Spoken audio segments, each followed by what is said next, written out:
to another Come Create a Card with me. Now this one's a little bit of a request. I've had a few requests come through asking for PDFs and instructions and things. So I wanted to jump in and do an alternative paper pumpkin. Now this was one that I posted on my social media, I don't know, a week or so ago. It's a double Z fun fold. My double Z fold seem to be really popular. When I post those ones, they are really popular. So I wanted to show you how I put them together. This one here comes from the May Sparkling Celebrations paper pumpkin. So I'm going to recreate it again with one of the different card bases for today. So this was the first one. Really bright, pretty colors. So for this one, we're going to be using Blackberry Bliss as our base. So I've already cut a lot of things. I might even do a bit of a PDF and pop this up, not my traditional style, but just with some measurements and things. And I did take a photo of how to cut these instructions, because this one here is actually an envelope and this is our card base. So we do use pretty much most of what we would use for our card. But we cut it up and use it a different way and add some cardstock instead. So for this one, like I said, Blackberry Bliss. So we're going to start with our 10.5 by our traditional half an A4, which measures at 29.8. So I score it at 14.9. Now, look, for these double Z cards, I found in the past trying to get exactly the right score line for when I fold this back, really, it makes it really hard. So I just try really hard to fold this back where it lines up, hold on to it, and then push this down to do that half line. Sorry, to fold it so that it's in half. There we go. Okay, there we go. So it's going to do that Z. That's how it's going to line it up. And then I have our second Z. So this one here is 8.5 by 27. So this one here, I could have actually scored this one, but I didn't. I'm going to do exactly the same. And we're going to line this up to our edge, folded edge here. Hold on to it really tight and then just push this down with our fingers. And then use that bone folder to score it completely down. So another Z. So to put this card together, if you've never done a double Z fold before, this one then holds across here, and you can see, if I can just hold this out, they don't quite overlap. They almost fold together without there being, and then there's this border around the outside. Now, very hard to actually show you in Blackberry Bliss, but you can see it on here. I've got some great light coming in today, so hopefully you can see that really well. All right, now this is our card base. So in this card base here, I've got this front panel here that's going to be adhered here. It here is cut from that base here, and it is 13 by 8. So we've got the 8 and the 13. This is going to fit on this smaller panel here, and it gets that little small border around here. Now, yes, there's light coming in now, sorry. I'm going to turn this on and hope for the best that you get the light here, but I'm sorry about the shadows. I should have probably closed the closed the curtain. We've got this terrible weather at the moment, so we get light coming in and then it goes, and we've got cloud cover and all sorts of things, and it's just the direction of the actual shade coming in on my in my craft room. So anyway, we do have this little line in here. It's not going to bother me, but if it bothers you, add some extra scoring there, so as if it's intentional that you've added a little bit of texture there, but I'm not going to. I love all of this foiling on this one here. So that one, I'm just going to glue it on straight up. This is no extra matting or anything. Really vibrant colours in this particular card base. So I am just going to pop it on this one. Probably should be wearing my glasses too, but anyway, I'm not doing that one. I'm going to pop that to one side, and I'm going to then also these two here sections here go with that card base as well. And those ones there we're going to use shortly in a second. So I'm just going to leave them there. So, excuse me, when we pop this on, it's a very plain section. So what we're actually going to do, if you can see in our original one, is we're going to add one piece here and one piece here. And for me to do that, I've used the envelope. So the envelope, again, the envelope has that fold line. You're not going to see it on a card, particularly where I'm going to put it. So I'm going to put that one here, and then I'm going to put it in this section here. So when it's folded flat, it's actually going to have one here and one here, and then we're going to have, and we'll have this layering over the top. So let's add that one. So to cut that, like I said, I did take a photo to show you how exactly this was actually cut, but this is the flap of the envelope here, and then that's been cut off just to allow the full width of the envelope, and then I've cut that. So our envelope sections here, they are 9.5 centimeters by, excuse me, one section is 6.5 centimeters wide and one is 7. It's just a little bit, one's a little bit wider than the other, and that's okay. This section here, we could probably do them exactly the same, but I did allow a little bit extra overlap underneath. So I am matching it with some black cardstock. So I'm writing the right ones, yes? Yes, so for the, sorry, so the black cardstock, I'm going to mat it, so it's going to be 10 by 7.5 or 7, depending on which one it is. So I've got a slightly bigger one and a slightly smaller one. So let's glue those together first.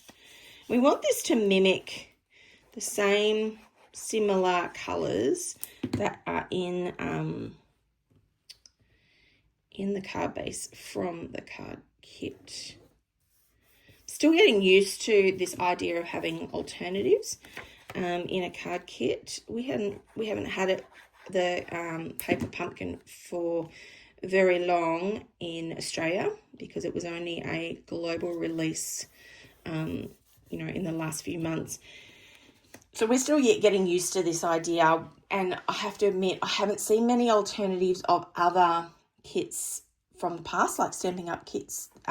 So anyway, this is just an interesting way of putting my head around all of this. So anyway, the smaller one here, which I said was the one that is a little bit narrower. So it is the cardstock is 10 by 7. So I'm going to glue this one on here. And this one here, the reason it's a little bit, even though these sections are exactly equal, I've just got one, so it just sits a little bit behind. You could exactly have them exactly the same measurement, it wouldn't matter.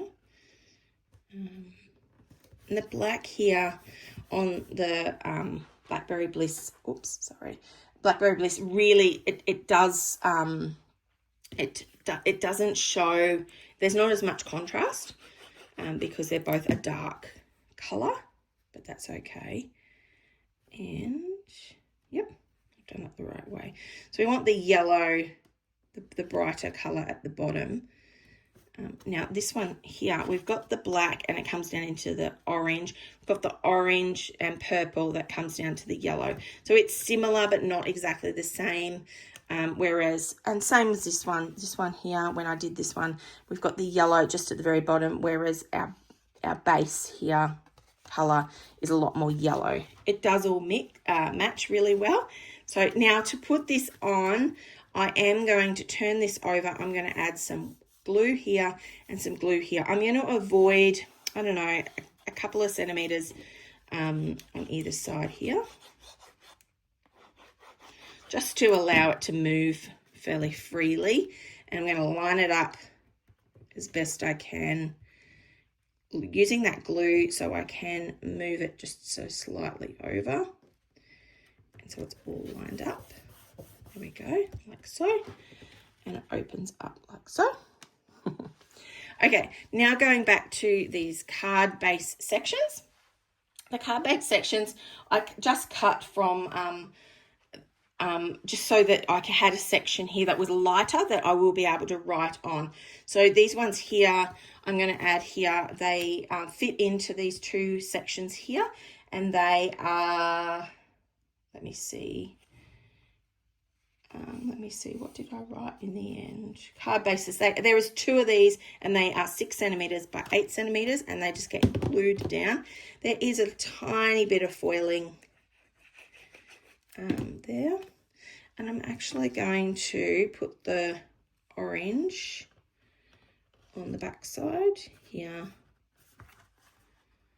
lining it up, and then the orange on the outside. So sort of the yellow, two yellows are mirroring each other here. That gets the base of our card. And this part here, the very end of our flap, which matches beautifully, that's where I'm going to add my little my sentiment here, and I am going to add 1 or 2 of our little lanterns here as well. So we've got a couple of these. So I'm going to add one here, and a large one. These are our little bits that are left over, and I'm not going to use the sentiment from our kit either. So I'm going to pause it here. I will show you the finished card where I have done it, because I'm just going to fast forward it to show you exactly as I'm finished, and I'll be back in a moment. Okay, so I've just done a quick little heat embossed sentiment with white, and I'm just trimming it down so I've got my little banner cut, so it will match on here, and we're going to stick that onto our white like so. There we go.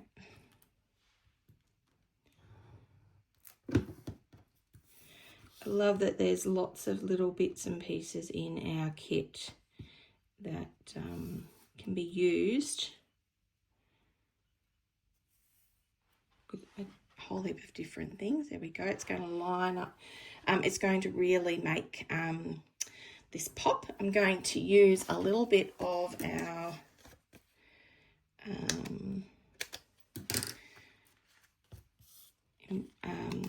dimensional dots. There we go. To add this one. Now the inside of my card, I'm going to leave it for us to add it, just enough room for us to add some extra like room for me to be able to write. So I won't add too much in here. I want plenty of dimensional dots for these big ones. And I'm going to make sure it's going the right way. And I'm going to just rearrange this because it's not quite in order. There, I'm going to have one here. So it's nice and big and bold, and another one over here.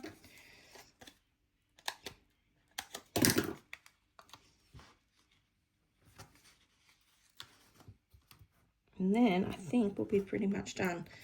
So hopefully this really helped for those who were keen to have a go at using our alternatives without getting a lot of confusion.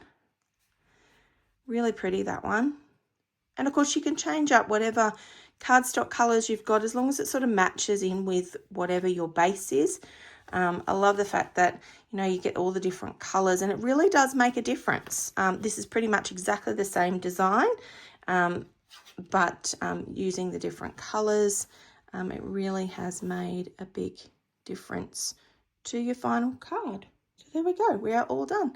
Thanks everyone for joining me. I hope you have a go. If you are a Paper Pumpkin subscriber and you really are unsure about trying some of the alternatives, make sure you are subscribing to mine. But then there are lots and lots of other channels as well that have some great ideas, and just give them a go. Like I said, I will pop up some basic instructions on my blog, so make sure you pop over on Friday and download that one as well. Make sure you say hello in the comments, where you're from, and if you've given it a go, and give me a little bit of a thumbs up and shout out for all your friends as well, so that they can come and join me too. All right, we'll see you next week. Bye everyone.